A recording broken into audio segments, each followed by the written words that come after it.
Myocardial infarction, जिसको हम acute coronary syndrome भी बोलते हैं, इसमें होता क्या है कि due to sudden vascular occlusion of coronary artery, तो हमारा क्या होता है कि इस्कीमिया होता है कोरोनरी आर्टरी के ओक्लूजन से। इस्कीमिया के चलते नेक्रोसिस हो जाता है मायोकार्डियल टिश्यू का, तो ब्लॉक्ड हो जाती है कोरोनरी आर्टरी, जिससे ब्लड फ्लो कम हो जाएगा और मसल डैमेज हो जाएगी। अब एक्यूट कोरोनरी सिंड्रोम को हम 3 कैटेगरीज में क्लासीफाई करते हैं।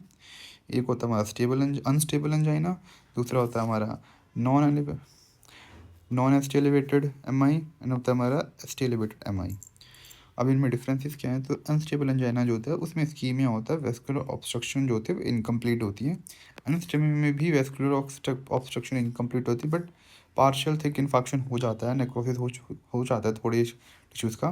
दैन स्टेमी में होता है हमारा कंप्लीट वेस्कुलर ऑब्स्ट्रक्शन, जिससे कि फुल थिकनेस इन्फाक्ट हो जाता है।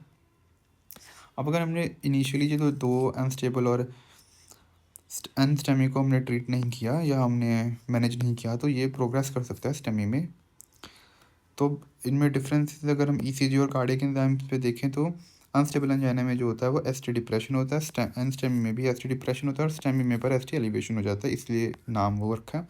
देन कार्डियक एंजाइम्स हमारे जो होते हैं, स्कीमिया हुआ है अभी तक नेक्रोसिस नहीं हुआ, तो वो कार्डियक एंजाइम सेल से बाहर नहीं आएंगे, तो कार्डियक एंजाइम जो हमें प्लाज्मा में नहीं मिलेंगे। देन स्टेम में हमें कार्डियक एंजाइम मिल जाएंगे, क्योंकि इन्फेक्शन हो चुका है। देन फुल में तो एकदम ही हो गए और ज़्यादा हो जाएंगे, पीक आएगा उनका। देन अब मैनेजमेंट हमने कैसी करनी है?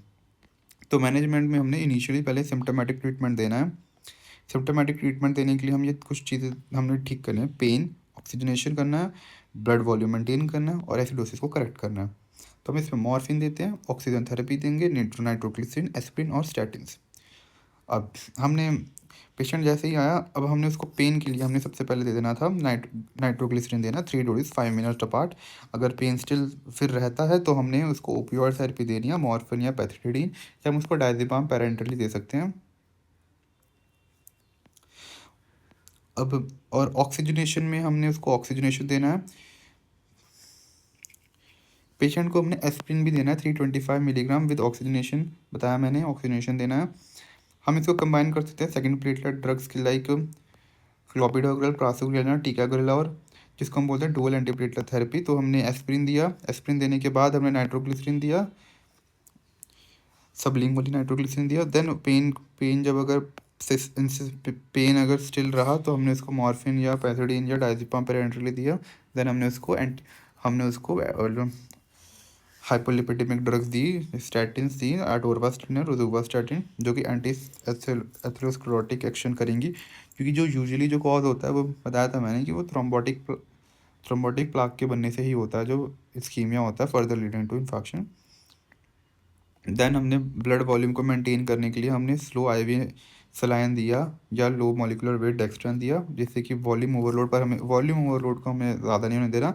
अब ये इससे करने से हमारा जो होता है प्रीलोड मेंटेन रहेगा और परफ्यूजन भी टिश्यूज़ में मेंटेन रहेगी। एसिडोसिस को करेक्ट रखना है, तो मतलब कि अगर नेक्रोसिस हो रहा है तो लैक्टिक एसिड ऑफ कोर्स बन रहा है, स्कीमिया से भी लैक्टिक एसिड बनता है, तो उस एसिडोसिस को कम करने के लिए हम आईवी इन्फ्यूजन देंगे सोडियम बाइकार्बोनेट का। अब कॉम्प्लिकेशन, अब हमने अर्ली मैनेजमेंट तो कर लिया, अब हमने मैनेजमेंट कर लिया, अब कॉम्प्लिकेशन ना हो उसके लिए हमें इसको एस इनहिबिटर और बीटा ब्लॉकर देना है। अब ये दोनों जो होते हैं इन्फार्क्ट के स्पेक्शन को रोकते हैं। अगर एस इनहिबिटर दे सकते तो टेलमिसार्टन दे दो। बीटा ब्लॉकर्स की प्रोफाइलेटिक आईवी इन्फ्यूजन देनी है हमने, ओरली देनी है और कंटिन्यू रखनी है थोड़े दिनों के लिए। अब अगर तुम कॉम्प्लिकेशन हो गई, अब कॉम्प्लिकेशन हो गई जैसे कौन कौन से हो सकते हैं? एसिस्टोल हो सकता है, तो एट्रोपिन दे दो। वेंट्रिकुलर टैकीरिथमिया या टैकीकार्डिया, तो फिब्रिलेशन, वेंट्रिकुलर टैकीकार्डिया हो तो या फिब्रिलेशन हो तो हम उसको लाइडोकिन, प्रोकिनामाइड और अमिड्यूरोन दे सकते हैं। इसके लिए हम डीसी शॉक भी देंगे उसको, अगर उसकी पल्स आ गई, अगर पल्स चली जाती है तो हम डीसी शॉक देंगे, और पल्स अगर आ गई तो हम उसको आईवी इन्फ्यूजन देंगे एपिनेफ्रिन का 1:1000 रेशो में। देन सुप्रावेंट्रिकुलर टैकीरिथमिया या टैकीकार्डिया, तो हमें इसको रोकना है कि वो वेंट्रिकल्स तक ना जाए। सुप्रा वेंट्रिकुलर मतलब एट्रियम में, तो क्योंकि अगर वेंट्रिकल्स में आ गया तो वो बहुत डेंजरस सिचुएशन हो जाती है, तो हमने एरिया नोड को ब्लॉक करना है, तो एस बीटा ब्लॉकर देंगे। उसके बाद नहीं तो वेरापामिल देंगे, पर कंबाइन नहीं करना हमने दोनों को।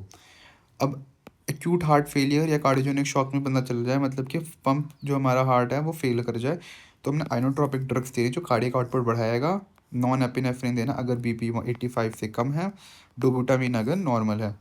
हमें मेन मकसद है कि हमारा यहाँ पे कि हमें जो कार्डियक आउटपुट को बढ़ाना है, फीलिंग प्रेशर को कम रखना है without increasing the workload. Workload heart पे नहीं होना चाहिए। तो कार्डियक प्रीलोड को कम करने के लिए हम क्या करेंगे, फुरेसमाइड देंगे। अब देना कब है, अगर तो pulmonary wedge pressure, pulmonary artery का जो प्रेशर है वो मोर देन 20 mmHg है। अब ये पल्मोनरी वेज प्रेशर बताता क्या है कि जो आर्टरी में, जो लेफ्ट एट्री में जितना प्रेशर है उसको ये बताता है। हम वेदोडाइलेटर दे सकते हैं, नाइट्रोग्लिसरीन वगैरह। अब डेफिनेटिव ट्रीटमेंट क्या है, हमने पूरा वहाँ पे अब हमने जो प्लाक जो है थ्रोम्बोटिक प्लाक जो मेनली जो कॉज कर रहा है एमआई को, उसको हमें हटाना है। तो उसके लिए हम रीपरफ्यूजन थेरेपी करेंगे। तो opening of coronary artery with in 12 minutes करना होता है हमें ये। रीपरफ्यूजन थेरेपी में यही कि हम वो प्लाक को हटा देते हैं तो कोरोनरी आर्टरी ओपन हो जाती है। विद इन 12 आवर्स हमें कर देना है। तो अब इसमें हम दो चीज़ें करेंगे, हम थ्रोम्बोलाइटिक्स देंगे और पीसीआई देंगे। अब डिपेंड करता है थ्रोम्बोलाइटिक्स तो कब देना है और पीसीआई कब करना है। पीसीआई होता क्या, परकोटेनियस कोरोनरी इंटरवेंशन या बलून एंजियोप्लास्टी। थ्रोम्बोलाइटिक्स में हम स्ट्रेप्टोकाइनेस, टेनेक्टिप्लेज, एल्टिप्लेज और रेटिप्लेज दे सकते हैं। अब ये देने कब कब है और ये कब कब करना है। तो अनस्टेबल एंजाइना जब होता है, अभी इस्कीमिया है तो हमें इसको देने की ज़रूरत नहीं है, तो इसको नहीं देना। पीसीआई हम कर सकते हैं, सॉरी। एनस्टेमी में हमें ये नहीं करना, हम ये करेंगे। और स्टेमी जो होता है काफ़ी डेंजरस सिचुएशन होती है और ये ड्रग्स भी काफ़ी डेंजरस होते हैं, क्योंकि अगर ये हमने दिए तो ये बॉडी में भी बहुत ज़्यादा एंटी थ्रोम्बोटिक इफेक्ट्स हो सकते हैं, तो ब्लीडिंग हो सकती है। तो इसलिए हमें इसको लास्ट ऑप्शन ही रखना होता है। तो हम अगर तो पेशेंट स्टेमी में ही आए तो हम उसको ये देंगे और उसके बाद हम प्लान करेंगे हमारा पीसीआई को। अब हमारा होता है एक डोर टू नीडल टाइम। इसमें क्या होता है कि पेशेंट जब हॉस्पिटल पे आया और इंट्रावेनस थ्रोम्बोलाइटिक्स हमें 30 मिनट्स के अंदर दे देना है, और जो बलून एंजियोप्लास्टी है पेशेंट आया उसको हमें 90 मिनट्स के अंदर अंदर वो कर देना है। अब फर्दर प्रिवेंशन और प्रोफाइलैक्सिस, सेकेंडरी प्रोफाइलैक्सिस की उसको फ्यूचर में ऐसी चीज़ें ना हो या एमआई ना हो, तो हमें उसको लाइफ स्टाइल मॉडिफिकेशंस करनी है। स्मोकिंग क्विट करो, सॉल्ट कम करो, प्रोटेक्ट करना है हार्ट को एस इनहिबिटर्स, बीटा ब्लॉकर्स। तो डुअल एंटीप्लेटलेट थेरेपी एस्प्रिन अब लाइफ लॉन्ग देनी है, 75 to 80 मिलीग्राम्स। रिस्क फैक्टर्स को कंट्रोल करना, हाइपरटेंशन के लिए हमें बीटा ब्लॉकर्स इनहिबिटर देने हैं। डायबिटीज़ मेलाइटिस है तो मेटफॉर्मिन पे रखना है। डिस्लिपिडीमिया में हमें स्टैटिन देने हैं, like atorvastatin, rosuvastatin. Atorvastatin 80 milligram, rosuva 40 milligram. और ये सिर्फ ड्यूरिंग और आफ्टर एमआई ही देना है। Thank you.